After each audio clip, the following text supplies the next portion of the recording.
Now at noon, former President Donald Trump vowing to fight the charges against him as his legal team prepares a wave of challenges to the criminal charges he is facing.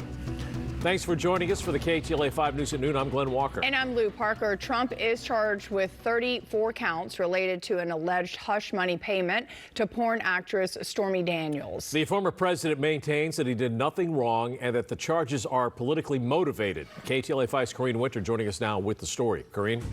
Glenn, Mr. Trump's legal team, they call the charges against him weak. They say this is a case that will be thrown out before trial and that the former president did not commit a crime. A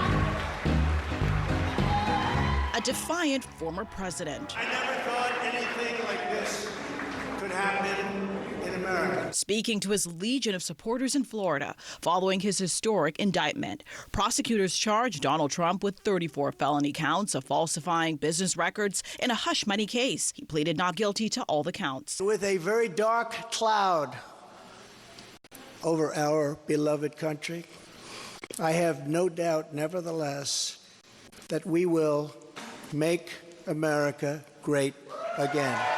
Thank you very much. Trump slammed the Manhattan DA who led this investigation, calling the actions against him political persecution, warning this indictment would backfire on Democrats in the upcoming presidential election. Trump's running again. The bad press has boosted his poll numbers.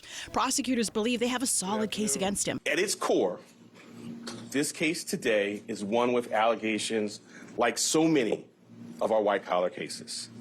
Allegations that someone lied again and again to protect their interests and evade the laws to which we are all held accountable. Trump's attorney argued against those claims, telling NBC's The Today Show. I think this case is going to fall on its merits, on legal challenges, well before we get to a jury. If we get to a jury, I think any person, whether they're on the right or politically opposed to Donald Trump or in favor of him, is going to see this for what it is. It's weaponization of the legal system. Prosecutors allege Trump's former attorney and fixer, Michael Cohen, made payments to two women, including this former adult film star, and falsely labeled them legal services. Authorities say this violated state and federal election laws during his 2016 presidential bid. Additionally, prosecutors claim the bogus business records were part of a plan to deceive state tax authorities, since Trump reimbursed Cohen extra money to cover Cohen's tax liability.